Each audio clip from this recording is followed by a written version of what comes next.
야곱은 남을 속이는 데에 대가였습니다. 그러나 그보다 한 수 위였던 삼촌 라반에 속아서 20년 동안 서러운 눈칫밥을 먹고 살았습니다. 그러나 하나님의 은혜로 가축, 재산이 늘었고 두 아내와 두 종을 통해서 11 아들을 얻었습니다. 하나님의 축복이었죠. 야곱은 베델에서 처음 하나님과 직접 만남을 가졌습니다. 하나님께서 야곱에게 찾아오셔서 내가 너와 함께 할 것이고 지켜줄 것이고 반드시 회복시켜 줄 것이다. 이것이 다 이루어질 때까지 내가 너와 함께 할 것이다 라는 약속을 하셨습니다. 그리고 20년이라는 세월이 흘렀습니다. 하란에서 야곱의 20년의 생활, 제단을 쌓고 하나님께 예배하고 기도했다라는 내용을 찾아볼 수 없습니다.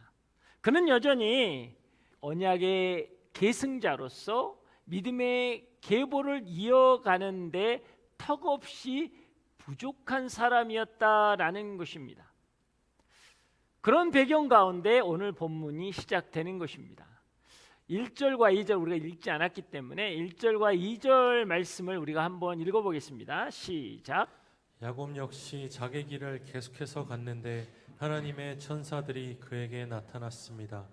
야곱이 그들을 보고 이것은 하나님의 군대다라고 말하며 그곳을 마하나임이라고 불렀습니다.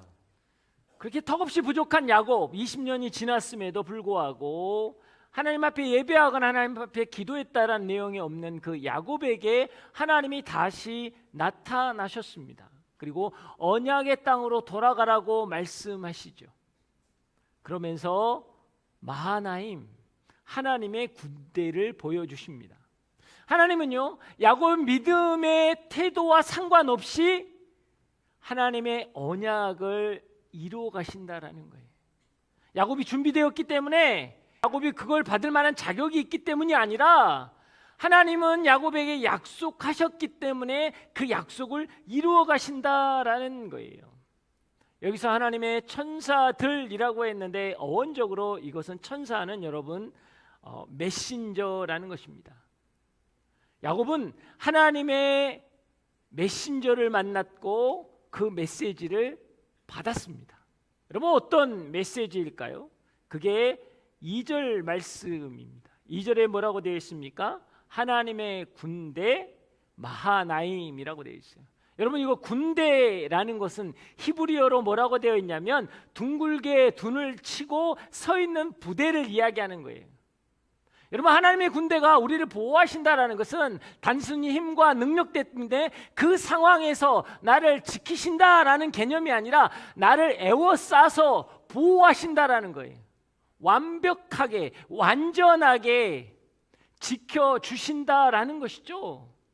오늘 하나님이 야곱에게 이 메시지를 주신 거예요. 그런데 그 메시지가 야곱을 사로잡지 못합니다.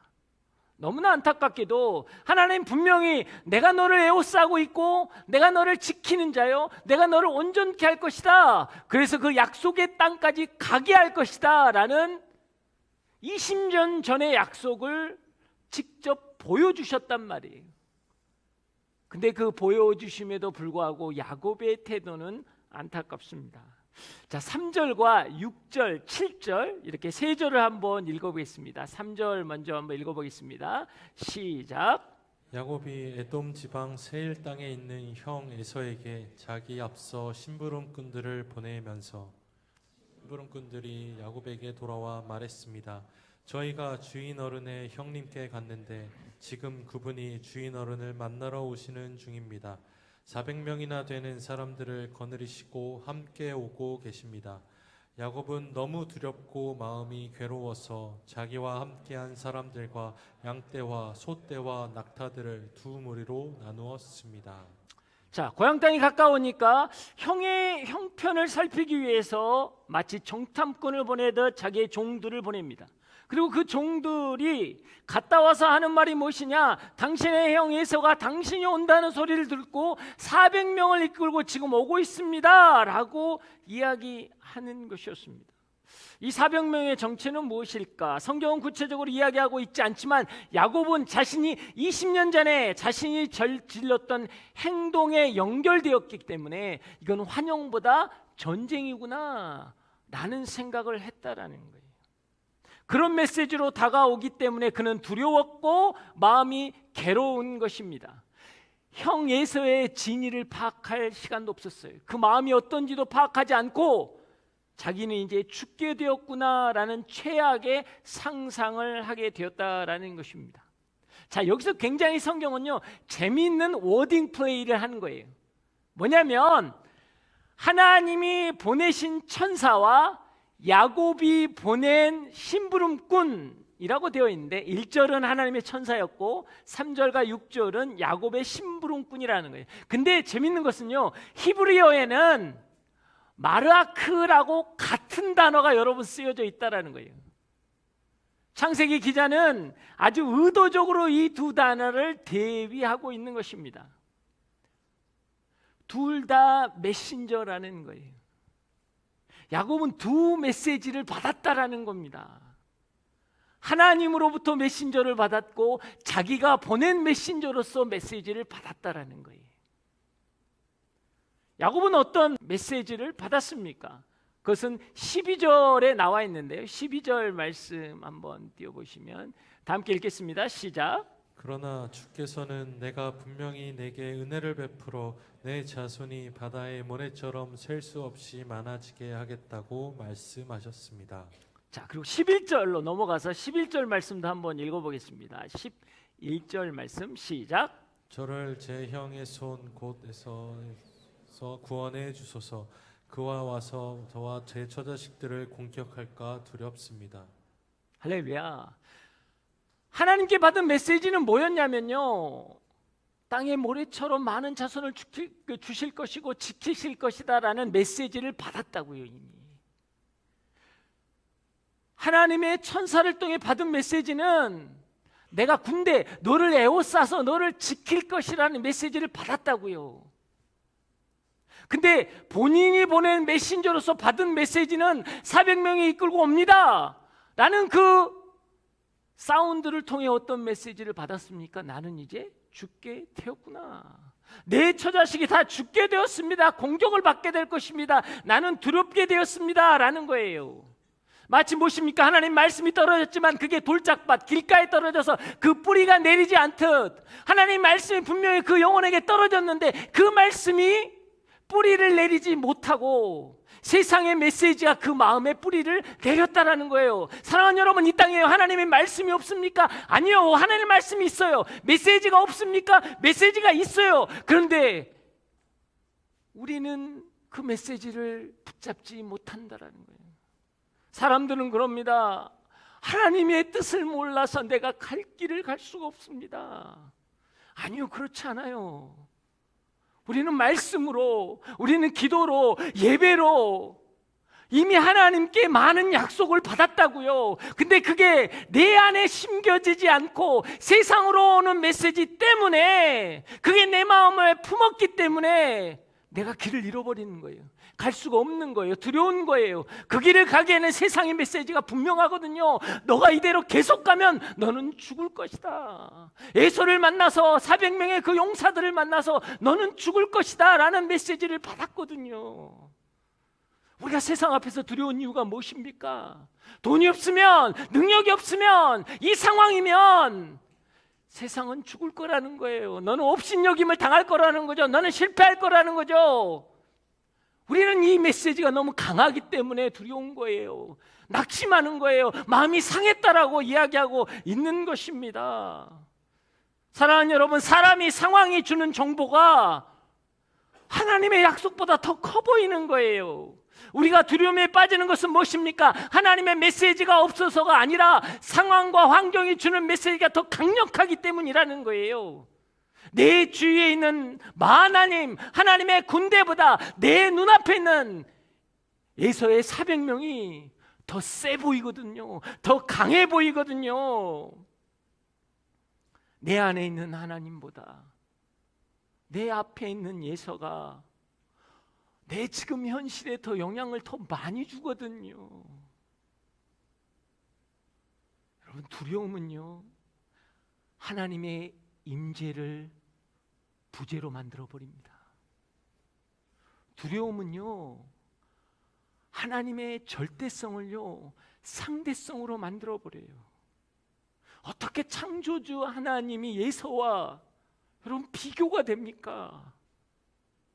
근데 비교를 만드는 거예요. 내가 두려우니까. 현실에 다가오는 내 두려움이 자꾸 비교의 대상이 되는 거예요. 하나님의 약속이 있었지만, 그렇지만 하나님 예서가 더 두렵습니다. 지금 당장 내 현실에서 예서가 가지고 있는 힘은 내가 감당하지 못하겠습니다 라고 이야기하는 거예요. 20년 전 살려고 홀로 도망갔을 때 마음을 사로잡았던 그 두려움이요 사라지지 않았다는 거예요. 여기서 여러분 중요한 영적인 포인트가 뭔지 아세요? 여러분, 상황이 해결돼서 사라진 두려움과 염려는 믿음이 아니라 은혜라는 거예요. 이걸 믿음으로 간주하지 마세요. 뭐가 사라졌기 때문에 나는 더 이상 두려움이 없는 것 같고 자유하는 것 같고 기쁜 것 같지만 이건요 내 믿음이 아니라는 거예요. 은혜는 누리는 것을 떠나서 그 더 나아가서 뭐예요? 믿음으로 나아가야 하는 것입니다. 문제가 해결되고 이적과 기적을 경험하고 회복됨을 경험하는 것은 하나님이 나와 함께 하신다라는 신뢰감을 가지라는 거예요. 그래서 나애가 믿음을 갖기 위한 여러분 디딤돌이라는 것입니다. 오늘 이 예배 가운데 하나님이 여러분의 마음을 만지시고 하나님 말씀을 주셨다라는 건요 은혜가 임했다라는 거예요. 은혜가 임했다는 건 하나님 나와 함께 하시기에 그걸 믿고 신뢰하고 너의 믿음의 디딤돌을 디뎌라 라는 거예요. 이게 뭐냐면요 이스라엘 백성이 출애굽에 할 때 뭐예요? 10가지 재앙을 내렸잖아요. 상상도 못하는 10가지 재앙 때문에 애굽의 바로 왕은 무릎 꿇을 수밖에 없어요. 제발 나가라 라고 했어요. 10가지 재앙에서 이스라엘 백성이 한 건 아무것도 없다고요. 아무것도 없어요. 하나님의 능력 그 자체였다고요. 그래서 그들은 출애굽했습니다. 이건요 믿음이 아니에요. 은혜예요. 은혜를 왜 주셨냐고요. 은혜를 주신 이유는 분명해요. 너희가 이제 발걸음을 내디딜 때 앞에는 홍해가 될 것이고 뒤에는 애굽의 군대가 올 것이다. 그때 너희가 선포해야 할 게 뭐냐? 너는 잠잠히 여호와 하나님의 구원을 바라보라. 그 믿음을 선포하라는 거예요. 10가지 재앙을 내가 경험하면서 그 하나님의 은혜를 경험했고 그 여호와 하나님이 나와 함께 하시기에 이게 메시지라는 것입니다. 오늘 여러분이 받는 메시지라고 한다면 그 메시지는 분명히 여러분과 함께 하신다는 하나님. 그래서 여러분이 세상 가운데 나갔을 때 선포해야 되는 거예요. 여러분이 세상 가운데서 앞에는 홍해고 뒤에는 애국 병사들이 찾아오는 그런 감당하지 못하는 상황이 되었을 때 여러분은 선포해야 합니다. 오늘 주일날 받았던 그 하나님의 은혜의 말씀은 나와 함께 하시기에 나는 잠잠히 여호와 하나님의 구원을 바라볼 것입니다. 이게 믿음의 선포예요. 내가 좌절하고 낭망할 수밖에 없는 그 상황 가운데서 두려움과 염려와 근심 가운데 나는 죽게 되었습니다. 내 마음이 망가지고 나는 두렵습니다라는 그 야곱에게 하나님이 하시고 싶었던 것이에요. 만하면 내가 군대를 보여준 이유가 무엇이냐? 내가 너에게 약속한 이유가 무엇이냐? 오늘 에서 앞에서 너는 담담히 선포할 수 있어야 된다는 하나님이 하신다. 에서의 400명 군대 앞에서 마하나임 여호와의 군대가 나에게 있기에 하나님이 하신다. 여러분 앞에 마하나임 하나님의 군대가 있음을 믿으십니까? 그 마하나임 그 군대가 여러분을 쌓고 있는 걸 믿냔 말이에요. 그걸 믿는다면 여러분 세상 앞에서 예수 앞에서 애굽의 군대 앞에서 여러분은 선포하셔야 돼요. 내 영혼을 구원할 자는 여호와 하나님이다. 이게 믿음이라는 거예요. 어떤 행위의 개념이 아니에요. 선포예요. 내가 하나님과 함께함을 신뢰하기 때문에 믿기 때문에 여러분 그 은혜가 여러분 가운데 있길 주의 이름으로 축복합니다. 이게 살아있는 믿음의 역사라는 거예요.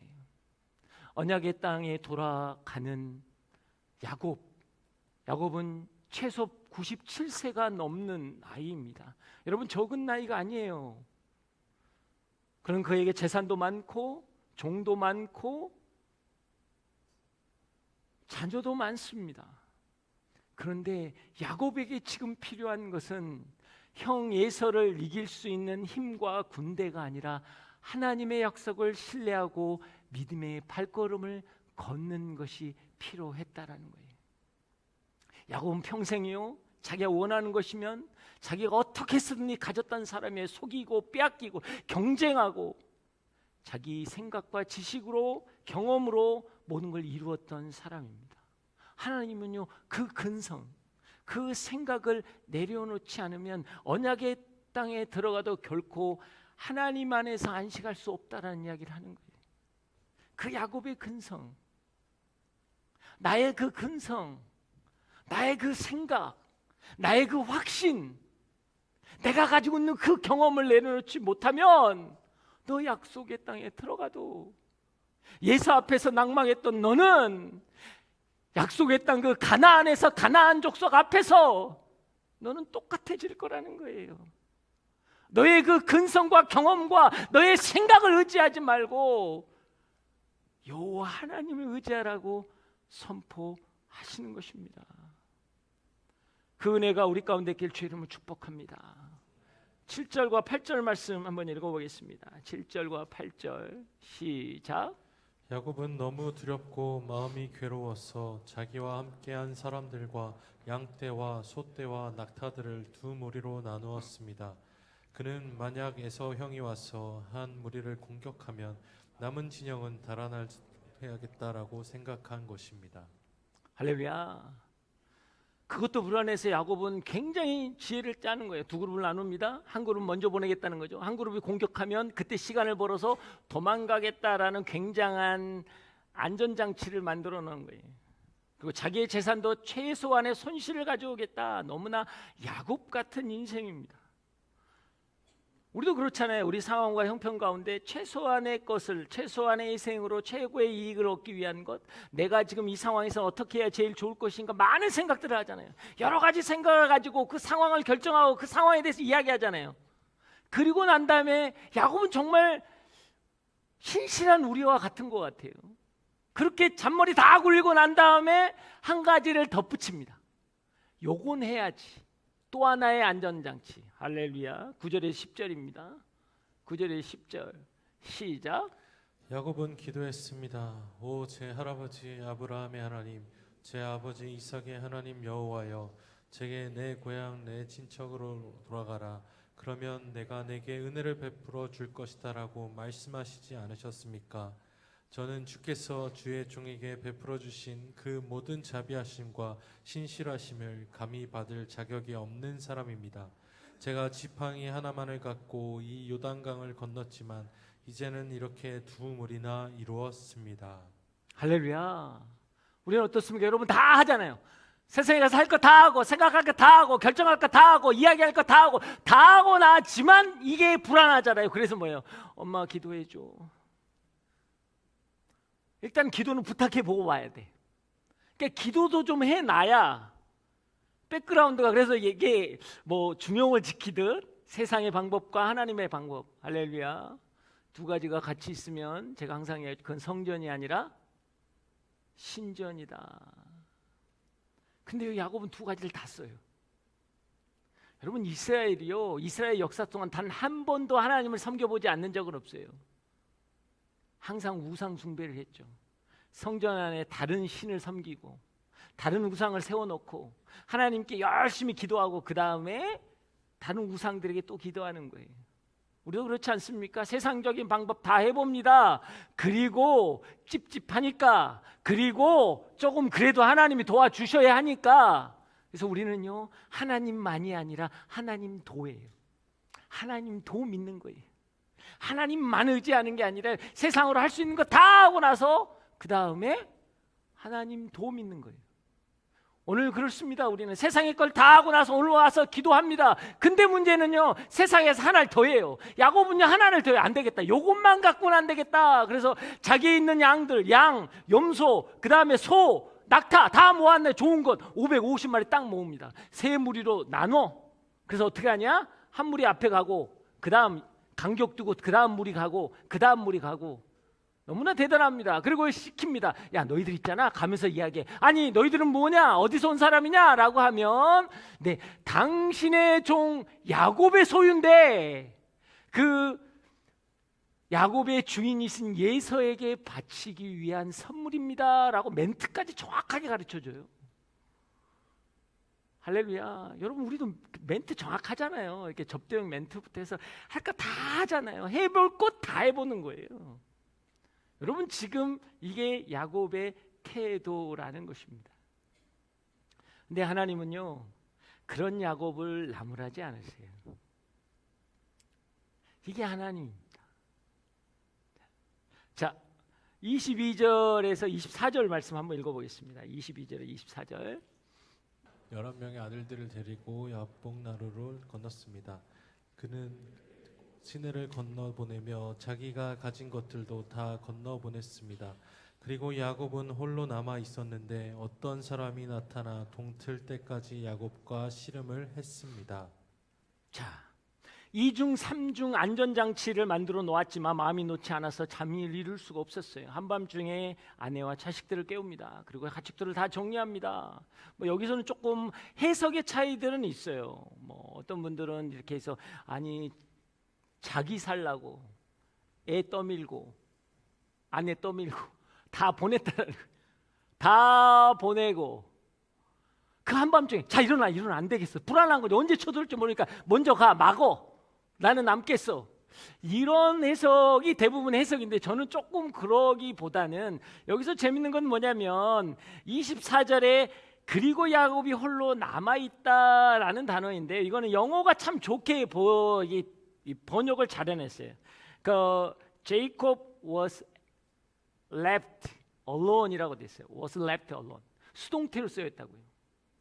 야곱은 홀로 남겨져 있다라는 거예요. 야곱이 머리를 써서 홀로 남은 게 아니라 홀로 남겨져 있다라는 거예요. 자신이 주도적으로 한 것 같지만 하나님의 섭리로 홀로 남겨져 있다라는 것입니다. 하나님은 지금 야곱과 1대1로 만남을 하기를 원하시는 거예요. 그래서 그를 홀로 남겼다라는 거예요. 비록 야곱이 그런 마음을 가질 수 있어요. 나 살자고 자식 밀어내고 아내 밀어내서 할 수 있어요. 그래서 먼저 보내고 나 혼자 남았다라고 하지만 오늘 성경은 뭐라고 하냐, 그 마음 가운데 그와 독대하고 싶은 마음이 있어서 하나님이 하셨다라고 성경은 이야기하고 있다고요. 이것은 무엇을 이야기하는 겁니까? 때로는 여러분 그렇습니다. 우리 인생 가운데 갑자기 위기가 찾아올 수 있어요. 그래서 홀로 남겨진 것 같고 두려움과 불안이 엄습해 올지라도 우리가 가져야 될 마음은 무엇입니까? 하나님이 나와 1대1로 대면하려고 하는구나. 세상적으로 보면 두려움과 염려입니다. 다 떠난 것 같고 나만 바보 된 것 같고 나만 홀로 있는 것 같고 나만 억울한 것 같은 이 상황, 그래요. 세상에게 아무리 설명해도요 쉽지 않아요. 그 사람들은 제3자이기 때문에. 왜 이런 환경 가운데 나는 있을까? 왜 나는 이런 것에 이렇게 억울함 가운데 당해야 될까? 하나님이 분명하게 말씀하세요. 아니다, 나는 너와 1대1로 만나기를 원한다. 나는 너와 독대하기를 원한다. 하나님은 그 마음 때문에 야곱을 부르셨다는 거예요. 그리고 나서 뭐예요? 야곱과 씨름하셨다. 여러분 씨름은요 아바크라는 단어인데요, 이건요 먼지를 일으키며 격렬하게 싸우는 격투기 같은 거예요. 그냥 뭐 우리 씨름은 여러분 탁 이런 젠틀한 게 아니라고요. 지금 격렬하게 싸움을 하는 그 싸움을 했다라는 거예요. 하나님은요 우리의 상황 가운데 찾아오시는 분이에요. 여호수아가 가나안 땅을 바라보면서 찹찹하게 있을 때 여리고성을 바라볼 때 하나님 어떻게 찾아왔습니까? 군대 장관으로 찾아오셨잖아요. 싸움을 해야 하는 상황 가운데 군대 장관을 찾아오셨어요. 엘리야가요 죽을 것 같아서 동굴에 숨어갖고 벌벌 떨고 있을 때 하나님은요, 야 내가 이렇게 역사를 이루셨는데 너 이렇게 안 했어요. 세미한 음성으로 찾아오신다고요. 떨고 있는 그에게 야단치지 않고요, 정말 지진과 불과 번개 속에서 있지 않는다. 하나님이 세비한 음성으로 찾아오셨다고요. 오늘 하나님은 야곱을 아시는 거예요. 야곱은 싸우는 자였거든요. 여러분 그 모태에서부터 형과 싸웠잖아요. 삼촌 라반하고요 기싸움을 하고 얼마나 머리 싸움을 많이 했습니까? 싸우는 자에게 하나님이 싸우는 자로 오셨다라는 거예요. 그래서 그를 만지기 시작했다라는 거죠. 평생 싸우는 자였던 야곱에게 눈높이로 찾아오신 하나님, 그 하나님의 대화가 여러분 너무나 저희의 심금을 울리는 겁니다. 자, 25절 한번 보겠습니다. 25절 시작. 그 사람이 자기가 야곱을 이기지 못하는 것을 알고는 야곱의 엉덩이 뼈를 쳤습니다. 야곱이 그 사람과 씨름하는 사이에 야곱의 엉덩이 뼈가 어긋나게 됐습니다. 여러분, 환도뼈, 엉덩이뼈는 무엇입니까? 몸의 중심으로 힘과 생명을 상징하는 것입니다. 하나님은 야곱이 지금까지 의지하고 살았던 자신의 힘, 근원을 꺾어버리고 너의 힘이 아닌 하나님을 의지하며 살아가라는 거예요. 야곱아, 너는 평생 너의 힘으로 무엇인가를 하려고 했지만, 그래서 그렇게 격렬하게 싸우고 살았지만 이제는 더 이상 그렇게 살지 말라는 거예요. 너 힘 빼고 나를 온전히 의지하라는 것입니다. 내가 너를 위해 싸워 주겠다라는 거예요. 하나님 오늘 우리에게 이야기하는 게 뭔지 아세요? 내가 너를 위해 싸워 주겠다라는 거예요. 환도뼈가 쳤기 때문에 장애가 있고 힘들고 고통이라고만 묵상하면 우리에게는 어떤 능력도 없어요. 여러분, 십자가는요, 짐이 아니라 힘입니다. 십자가는요, 고역이 아니라 능력이라고요. 십자가는 버림받은 자가 지는 게 아니고요, 선택받은 자가 지는 거예요. 우리 인생의 고난이라는 건 고통이 아니라 고난이 되는 이유는 하나님이 그것을 통해 나에게 이루실 일이 있기 때문이라는 거예요. 여러분, 그것을 아십니까?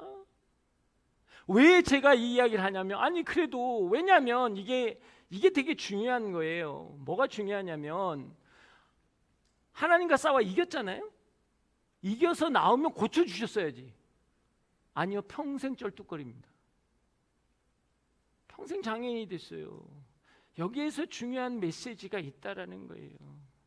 여러분, 야곱이요, 언약을 받고 말씀을 받고 마하나임 군대를 보았음에도 불구하고 왜 신뢰를 하지 못했겠습니까?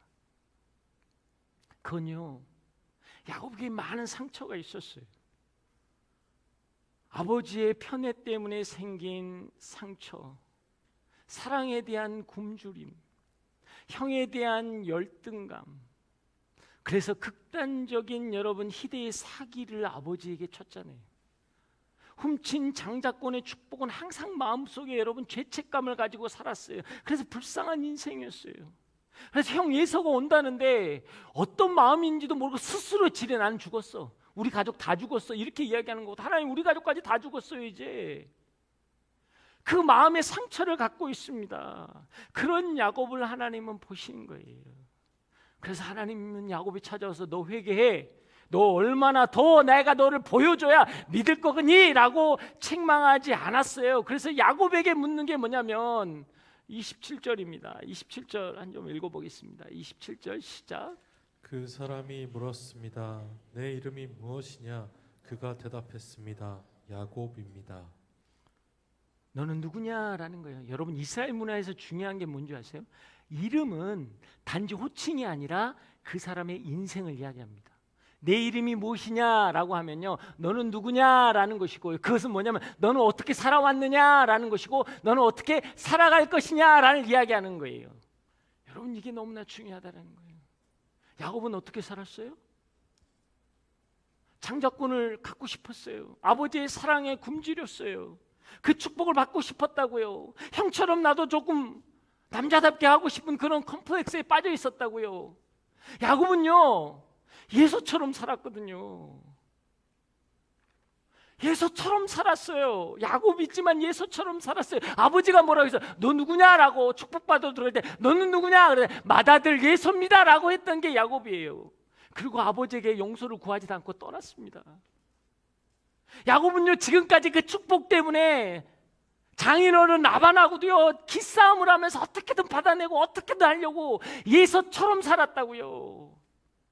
그 상처나 아픔 때문에 감당하지 못하고 살았던 그 예서의 그 야곱에게 하나님 물으신 너 누구냐? 너 누구냐? 그때 하나님 뭐라 그래요? 야곱이 하나님에게 저 야곱입니다. 여러분, 이게 오늘 너무너무 감동적인 이야기예요. 뭐냐면 야곱입니다. 그러니까 그 다음에 너는 이스라엘이다. 하나님과 싸워 이긴 자다라고 한 거거든요. 영적으로 대단하고 능력이 있고 신실하고 신앙이 깊어서가 아니고요. 너 어떻게 살았니? 어떻게 살았니? 저 이렇게 살았어요. 정말 돈 잘 보고 싶었고요. 능력 있고 싶고요. 저도 외모가 출중하고 싶고요. 저는 좀 잘나고 싶은 나였어요. 근데 나는 그게 안 되잖아요, 지금. 우리는 예서처럼 살고 싶어서 예서가 되기 위해서 아등바등 사는 거라고요. 그래서 누가 야곱이라면 움츠거려요. 아니야, 나 예서 되고 싶어. 그러고 살았다는 거죠. 그래서 기도도 뭐예요? 하나님께 예서 되게 해주십시오. 돈이 있고 능력이 있고 정말 외모가 되고 너 회복되고 온전히 되고 나는 예서가 되고 싶어요. 기도를 하는 게 여러분 우리잖아요. 근데 하나님 물으세요. 너 누구냐? 저 야곱입니다. 이스라엘의 축복을 받는 영적인 원리는요, 예서라고 하는 게 아니라 야곱이라고 해야 돼요. 하나님, 저 야곱입니다. 저 너무 속상했어요. 남들은 그래, 아니 그런 거 갖고 삐지냐? 뭐 그런 거 갖고 너 상처받냐? 그래도 어쩔 수 없어. 나는 힘들잖아. 남들은 아무도 이해해 줄 수 없는, 어떻게 보면 옹졸하고 비겁하고 유치한 나, 그게 나잖아요. 손에서는 그럴싸하게 내가 나눌 수 있어요. 그렇지만 그렇지 않잖아요. 조그마한 거 갖고도 두렵고, 조그마한 거 갖고도 염려가 새고, 조그마한 거 갖고도 자존심이 상하고 삐지는 게 나잖아요. 하나님 물으세요. 너 누구냐? 근데 우리는 자꾸 예서라는 거예요. 너는 언제까지 예서의 장자권을 사로잡혀서 살래? 언제까지 사랑에 굶주린 콤플렉스에 갇혀서 살 거냐? 라고 이야기하는 거예요. 사랑하는 여러분, 경제적으로 넉넉해지면 그때서야 여러분 잘 섬기겠습니까? 부모가 나를 더 이해해주고 자녀들이 잘 나에게 순종해질 때만 행복한 가정이 될 거라고 이야기하겠습니까? 순이 좀 더 나를 배려하고 은혜가 있으면 나는 수모임 잘 나갈 거야 라고 이야기할 수 있습니까? 언제까지 우리는 예서의 가면을 쓰고 살 거냐고요. 그것 때문에, 그런 것 때문에 나는 이렇게 살아요. 하나님 오늘 야곱의 한두뼈를 치면서까지, 왜? 야곱은요 이미 도망갈 생각했잖아요. 자기 잔꾀로, 자기 능력으로, 자기 할 수 있는 거 2중 3중 배수진을 다 쳐놨어요. 하나님 없이도 자기 살 수 있는 방법이 다 있다고요. 지금 그거 하지 마라. 그리고 그런 거예요. 너 예서하지 마라, 그 뜻이잖아요. 야곱아, 너 예서하지 마라. 너 야곱이 그렇게 부끄럽니? 그래서 하나님이 이스라엘로 바꿔주신 거잖아요. 여러분의 인생이 부끄럽고 힘들고 어려워서 하나님의 자녀로 바꿔주신 거잖아요. 하나님의 나라라고 바꿔주신 거잖아요. 하나님의 기업 물을 자라고 바꿔주신 거잖아요. 그게 오늘 하나님의 마음인 거예요. 그게 야곱과 독대하고 싶어서 찾아오셔서 홀로 남겨서 오늘 하나님이 이야기하시는 게 그거라고요. 그 마음을 아시겠어요, 여러분? 여러분 몸부리치는 여러분을 하나님이 아세요. 그 하나님이 여러분의 하나님이십니다. 여러분 꼭 기억하십시오. 꼭 기억하십시오. 너는 누구냐라는 대답에 나는 야곱이라는 고백을 하시면 하나님이 이스라엘로 바꿔주실 거예요. 하나님과 사람과 싸워서 이긴 자. 이 뜻은 뭐예요? 내가 너를 위해 싸워주겠다라는 거잖아. 내가 너를 위해 싸워주겠다라는 거죠. 그 주님 앞에 나아간 여러분 되길 주님 축복합니다. 더 이상 예서로 기도하지 마세요. 더 이상 예서인 척하지 마세요. 더 이상 예서가 되려고 아둥바둥하지 마세요. 하나님의 무릎 앞에 야곱으로 나가십시오. 하나님, 저 부족한 사람이에요. 저 힘든 사람이에요. 저 아픈 사람이에요. 저 너무나 고통스러운 사람이에요. 억울한 사람이에요. 세상은 우리를 몰라요. 아무리 설명해 줘도 몰라요. 하나님이 아십니다. 하나님이 바꾸실 거예요. 그 하나님이 여러분의 하나님 되길 주의 이름으로 축복합니다.